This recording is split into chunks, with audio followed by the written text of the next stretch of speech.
भूत प्रेत का भी अंधविश्वास चलता है। बहुत लोग मानते हैं भूत होता है। सदगुरु कबीर कहते हैं ये ब्रह्मभूत सकल जग खाया, जिन जिन पूजा ते जाड़ाया। बहुत से जहाँ शिक्षा का अभाव है वहाँ भूत की भी मान्यता है। बहुत से लोग कहते हैं कि आप माने न माने भूत तो होता ही होता है। मैं कहता हूँ कि इस धरती पर भारत ही नहीं पूरे विश्व में कोई भी व्यक्ति आकर के मेरे सामने सिद्ध कर दे भूत होता है तो जो कहेगा मैं करूंगा, और जहां कहे मैं चलूंगा। कहे कि भूत होता है मरघट में कहो तो मैं चल दूंगा। किसी भी शमशान घाट में रात दिन जब कहो चल सकता हूँ। सिद्ध तो कर दे, लेकिन आज तक कोई सिद्ध नहीं कर पाया। जहाँ हमारा आश्रम है बगल में मरघट है, जंगल का क्षेत्र है और भयंकर मरघट है। प्रतिदिन 2-4 लाशें जलती है। नदी का किनारा, आप 10 बजे रात के बाद उधर चले जाएं तो कोई भी नहीं मिलेगा। तो जब एक बार लोगों ने मुझसे कहा कि आप सिर्फ माइक में आकर बोलते हैं, हिम्मत हो तो मरघट में जाके दिखाइए। हमने कहा ठीक है आपकी जैसी इच्छा। फिर हमने लाइव YouTube पर, आज भी वो लाइव पड़ा हुआ है, आप अध्यात्म रहस्य टीवी पर खोज लीजिएगा। रात को 11 बजे हम लोग शमशान घाट में गए। 2 साथी गए, हमने कहा एक दूसरे किनारे चले जाओ और हम दूसरे किनारे चले जाएंगे। और वहाँ जा के जलती हुई लाशों के पास खड़े रहे। लकड़ियों से हमने उसको हिलाया डुलाया, हड्डियों को हाथ में उठाया, वहां उन लकड़ियों को छुआ, उन्हें समर्पित किए हुए वस्त्रों को हमने उठाया और सब जगह हमने घूमा, कोई भूत नहीं मिला। और हम प्रयास करते रहे कोई तो मिल जाए, अकेले से 2 भला, कम से कम एक भूत मिल जाए, कुछ तो बात हो जाए, लेकिन कोई मिला ही नहीं। अंत में हम वहाँ के सारे कपड़े उठा लाए, धोती जितनी थी। लोगों ने कहा कि हिम्मत है तो उनका कपड़ा आप आश्रम ले आइए, तो कपड़ा भी ले आए, उसका पर्दा वर्दा बना के टांग दिए। चलो कोई बात नहीं, इसी बहाने भूत आ जाए। नहीं आया। हम जानते हैं शरीर जड़ है, जब इससे चेतना निकलती है, आत्मा निकलती है, तो शास्त्र अनुसार, संतों के अनुसार वह आत्मा कर्म के अनुसार दूसरे शरीर में चला गया, दूसरे गर्भ में चला गया और शरीर को हमने जला दिया, गाड़ दिया।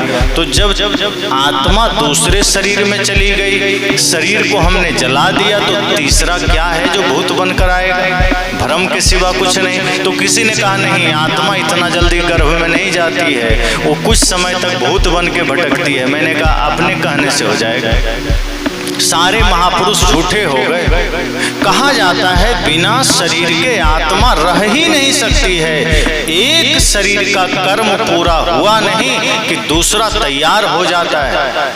और यह शरीर तो वस्त्र की भांति है, आत्मा को समय नहीं लगता वस्त्र बदलने में। अब आप लोग खुद ही सोचो, नहाने आप जाते हैं, कपड़ा बदलने में आपको कितना समय लगता है? 10 दिन की, 20 दिन की, 1 साल?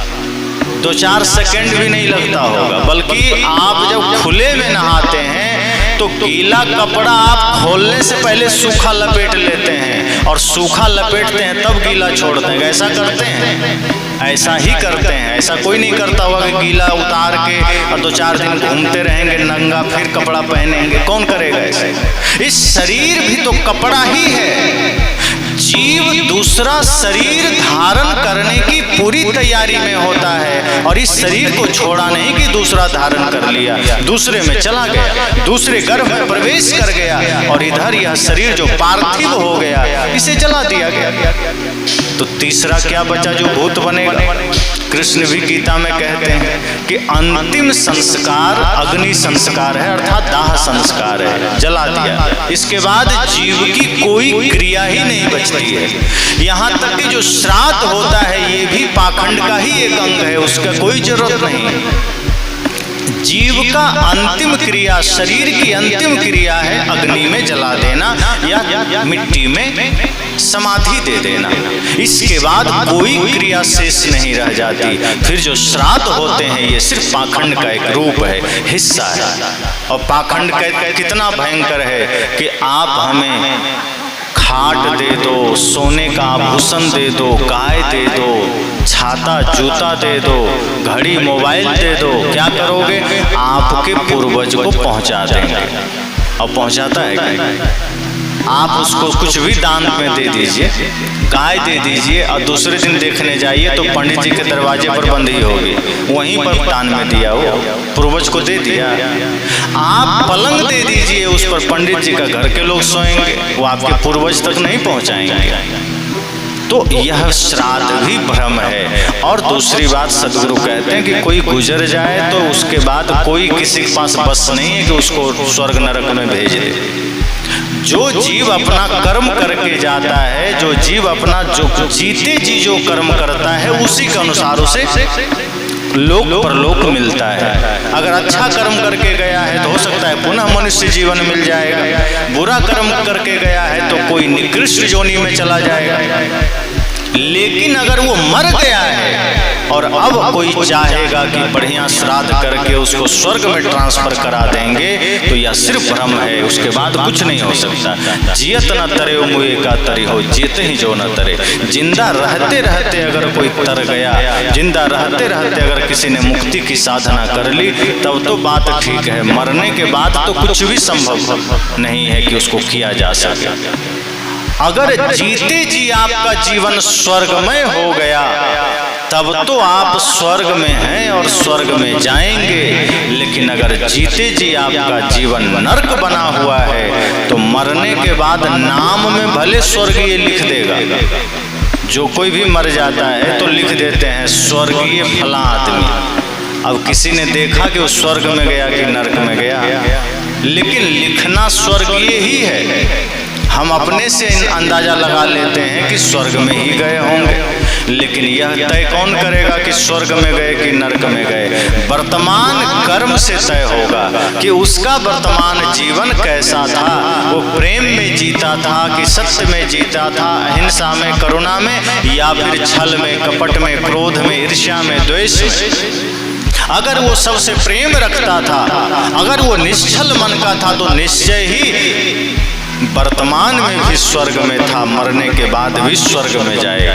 लेकिन अगर उसने जीवन भर दूसरों को रुलाया है, मांस मछली खाया है, नशा दुर्व्यसन का सेवन किया है, तो जीते जी नरक में था और आगे भी नरक में जाएगा। कोई भी श्राद्ध करके उसको स्वर्ग में ट्रांसफर नहीं कर सकता है। लेकिन आदमी जीते जी स्वर्गीय होना भी नहीं चाहता।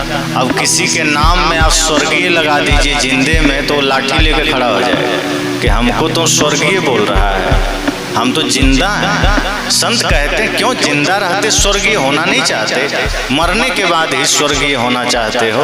अरे जिंदा होते स्वर्गीय हो जाओ ना। और स्वर्गीय होने का मतलब स्वर्ग में जीने वाला।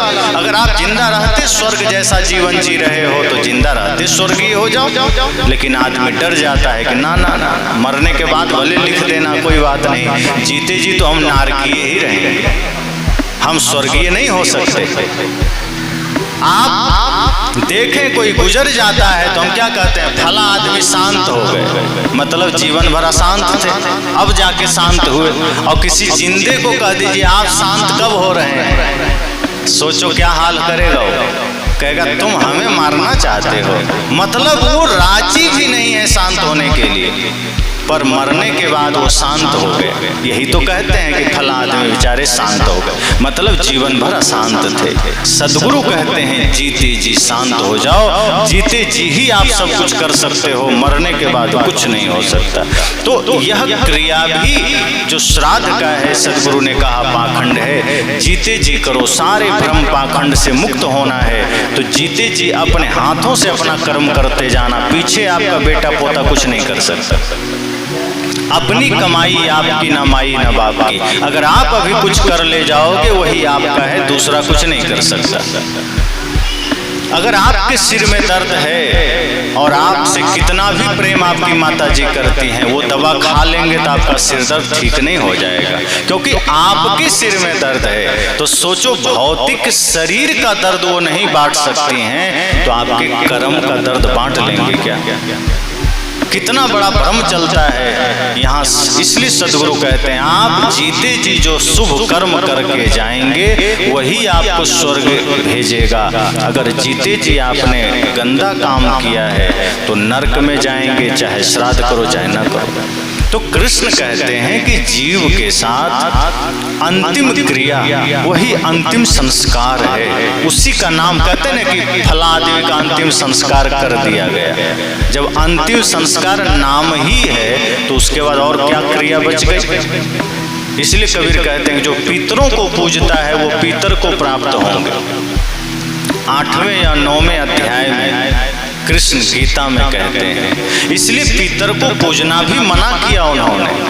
हम कृष्ण को भी समझ नहीं पाए। उन्होंने कहा कि जो भूत को पूजता है भूत योनि को प्राप्त होता है, अर्थात उसका मन मस्तिष्क वही भूत वाला हो जाता है, और जो पितर को पूजता है वो पितर बन जाता है।